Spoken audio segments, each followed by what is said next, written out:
नमस्कार दोस्तों, स्वागत है आप सभी का आपके अपने YouTube चैनल यूथ स्टडी अड्डा में।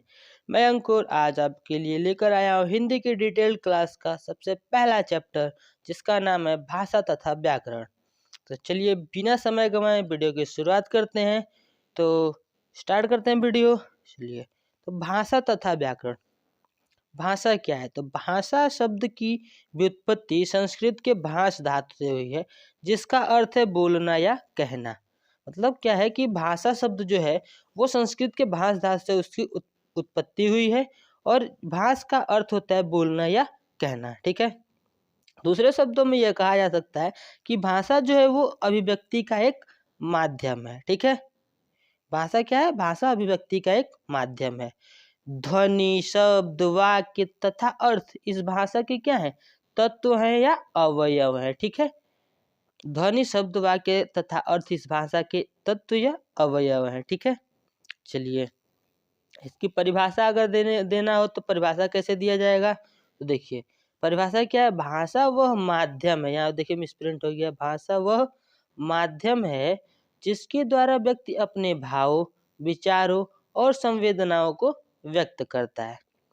एक बार फिर से, भाषा वह माध्यम है जिसके द्वारा व्यक्ति अपने विचारों, भाव और संवेदनाओं को व्यक्त करता है। जैसे अगर हम ही हैं, आप पढ़ रहे हैं हमारे माध्यम से, तो हम क्या कर रहे हैं? बोल के पढ़ा रहे हैं। यहाँ पे स्क्रीन पे आपको लिखा हुआ दिख रहा है। तो जो हमारे विचार है, हमारे भावनाएं, हमारी संवेदनाएं, जब हम उनको व्यक्त जिन रूपों में करते हैं, वही क्या है? वही माध्यम जो है वो भाषा है। ठीक है। अच्छा, पंडित कामता प्रसाद गुरु के अनुसार भाषा अभिव्यक्ति का वह साधन है। भाषा अभिव्यक्ति का वह साधन है जिसके द्वारा मनुष्य अपने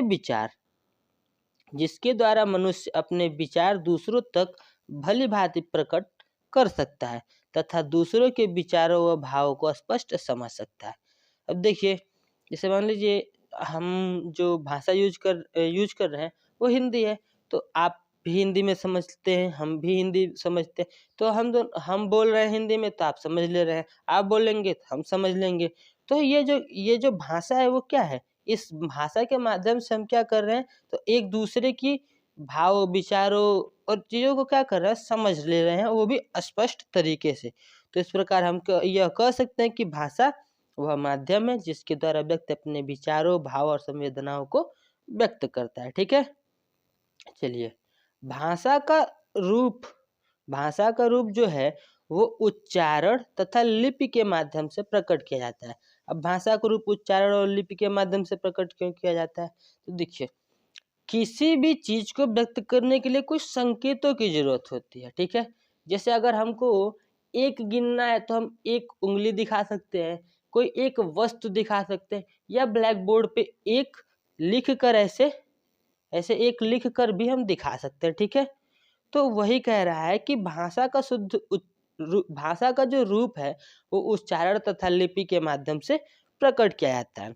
अब आते हैं कि लिपि क्या है। ठीक है। तो लिपि जो है वो भाषा को लिखने के लिए जिन संकेत चिन्हों की निर्धारित व्यवस्था है, जो संकेत चिन्हों की एक निर्धारित व्यवस्था है जो भाषा लिखने के लिए प्रयुक्त की जाती है, उसे हम लिपि कहते हैं। समझ में आया कि भाषा को लिखने के लिए जिन संकेत चिन्हों को निर्धारित किया गया है, या संकेत चिन्हों की वह निर्धारित व्यवस्था जो भाषा को व्यक्त करने, लिखने के लिए हम प्रयुक्त करते हैं, उसे हम लिपि कहते हैं। ठीक है। चलिए, जैसे देखिए हिंदी, गुजराती, मराठी, संस्कृत, ये चारों जो भाषाएं हैं उनकी लिपि जो है वो देवनागरी लिपि है, तथा पंजाबी भाषा की जो लिपि है वो गुरुमुखी है। अंग्रेजी भाषा की लिपि रोमन है। तो अलग अलग भाषाओं की अलग अलग लिपियां हैं जिनके द्वारा उन भाषाओं को क्या करते हैं? व्यक्त करते हैं संकेत चिन्हों के माध्यम से। जैसे अंग्रेजी में हमको ए लिखना है तो ए का एक संकेत है, उसी तरह हिंदी में अगर हमें क लिखना है तो क का भी क्या है? एक संकेत है। तो वही जो संकेत चिन्ह है वो क्या है? उन्हें लिपि कहते हैं। ठीक है। चलिए, अब आते हैं व्याकरण पे। व्याकरण क्या है? तो भाषा को शुद्ध रूप से पढ़ने, लिखने और बोलने के लिए हम क्या करते हैं, व्याकरण का प्रयोग करते हैं, या व्याकरण के द्वारा ही भाषा को शुद्ध रूप से पढ़ना, लिखना और बोलना सीखा जाता है। अच्छा, भाषा के शुद्ध रूप और सही प्रयोग का ज्ञान कराने वाले शास्त्र को हम व्याकरण कहते हैं। ठीक है, जैसे हमें कोई वाक्य दे दिया, सीता एक सुंदर लड़की है। ठीक है, तो वो सीता एक सुंदर लड़की एक वाक्य लिखा है। अब उसे ऐसे भी तो लिखा जा सकता है कि सुंदर लड़की एक सीता है, या एक सुंदर लड़की सीता है। लेकिन क्यों हमें सीता एक सुंदर लड़की है लिखा हुआ मिल रहा है? क्योंकि वो क्या है, वो एक सिस्टमेटिक ढंग से लिखा हुआ है। ठीक है, चलिए समझ में आ गया। चलिए आगे बढ़ते हैं। अब आते हैं भाषा के भेद।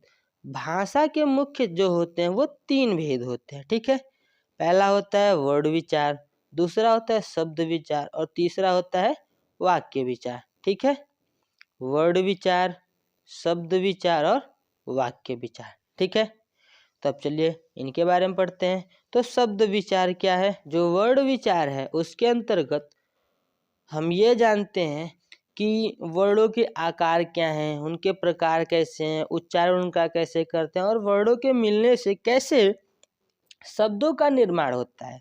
अर्थात वर्ण विचार के अंतर्गत हम वर्णों के आकार, प्रकार, उच्चारण तथा वर्णों से मिलकर बनने वाले शब्दों के निर्माण के अर्थों आदि का अध्ययन करते हैं। ठीक है, अब आते हैं नेक्स्ट शब्द विचार। शब्द विचार के अंतर्गत हम शब्दों के निर्माण, प्रकार, उनके विकास, उनके अर्थ आदि का अध्ययन करते हैं। ठीक है, चलिए नेक्स्ट अगला है हमारा वाक्य विचार। अब वाक्य विचार क्या है? तो वाक्य विचार में क्या होता है कि प्रत्येक जो भाषा है उसकी एक निश्चित वाक्य रचना होती है और उस वाक्य रचना के लिए कुछ निश्चित नियम होते हैं। तो वाक्य विचार के अंतर्गत हम वाक्य रचना के कुछ निश्चित नियमों, उनके निर्माण आदि का अध्ययन करते हैं। तो वो क्या होता है, वो वाक्य विचार के अंतर्गत आता है। इसे परिभाषा के रूप में लिख सकते हैं कि प्रत्येक भाषा में वाक्य रचना के कुछ निश्चित नियम होते हैं। तो उन्हीं नियमों को हम क्या करते हैं, वाक्य विचार के अंतर्गत हम उन्हीं का अध्ययन करते हैं। ठीक है, चलिए अब अगला देखते हैं, हिंदी भाषा का विकास। अब ये अक्सर पूछ लिया जाता है परीक्षा में कि हिंदी भाषा का विकास किस प्रकार हुआ। तो हिंदी भाषा के विकास का जो क्रम है वो इस तरह से है।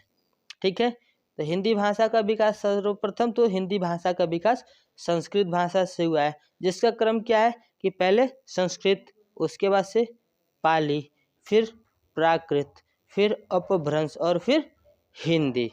ठीक है, तो संस्कृत भाषा से स्टार्ट हुआ, फिर पाली भाषा आई, फिर प्राकृत भाषा, फिर अपभ्रंश और तब जाके हिंदी भाषा। ठीक है, चलिए आगे बढ़ते हैं। ऐतिहासिक तथा भौगोलिक दृष्टि से हिंदी की 5 उपभाषाएं हैं। ऐतिहासिक तथा भौगोलिक दृष्टि से हिंदी की 5 उपभाषाएं हैं, जिसमें से पहली है राजस्थानी हिंदी, दूसरी पश्चिमी हिंदी, तीसरी पूर्वी हिंदी, चौथी बिहारी हिंदी और 5वीं पहाड़ी हिंदी। ठीक है, तो अब इन 5 उपभाषाओं के अंतर्गत कई सारी बोलियां भी हैं। तो चलिए उनको देखते हैं कि इन उपभाषाओं के अंतर्गत कितनी बोलियां हैं। तो यहाँ ये चार्ट आपको दिख रहा है, इसमें देखिए कि हिंदी की उपभाषाएं, बोलियां एवं क्षेत्र। तो पहले है हमारी राजस्थानी हिंदी। राजस्थानी हिंदी की जो बोलियां हैं उसमें है राजस्थानी, मारवाड़ी और सिंधी। ठीक है, यहाँ ये कहाँ कहाँ बोले जाते हैं? तो राजस्थान, सिंध और मालवा के क्षेत्र में ये बोली जाती है। दूसरा है हमारा पश्चिमी हिंदी। पश्चिमी हिंदी के अंतर्गत आने वाली बोलियां हैं ब्रजभाषा, खड़ी बोली, हरियाणवी, कौरवी, बुंदेली और कन्नौजी। ठीक है, तो पश्चिमी हिंदी के अंतर्गत आने वाली बोलियां क्या क्या हैं? तो पश्चिमी हिंदी के अंतर्गत आने वाली जो बोलियां हैं वो हैं ब्रजभाषा, खड़ी बोली, हरियाणवी, कौरवी, बुंदेली और कन्नौजी। ये बोली कहाँ जाती हैं? तो इन बोलियों को पश्चिमी हिंदी का जो क्षेत्र है वो है हरियाणा, उत्तरी मध्य प्रदेश, पश्चिमी उत्तर प्रदेश और दिल्ली। ठीक है, नेक्स्ट अगला है हमारा पूर्वी हिंदी। ठीक है, पूर्वी हिंदी। पूर्वी हिंदी के अंतर्गत जो बोलियां हैं वो हैं अवधी, बघेली और छत्तीसगढ़ी। और ये बोलियां मध्य पूर्व उत्तर प्रदेश में बोली जाती हैं, पूर्वी मध्य प्रदेश में तथा छत्तीसगढ़ में ये बोली जाती हैं।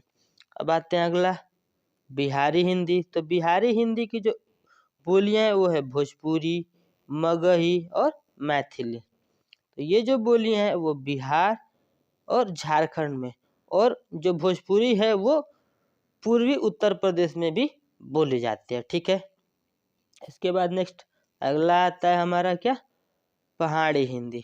तो पहाड़ी हिंदी के अंतर्गत है गढ़वाली और कुमायूनी, जो कि उत्तराखंड और हिमाचल प्रदेश में बोली जाती है। ठीक है, तो दोस्तों आज के वीडियो में बस इतना ही। कल अगले चैप्टर के साथ फिर मिलेंगे, तब तक के लिए नमस्कार, जय हिंद, राधे राधे।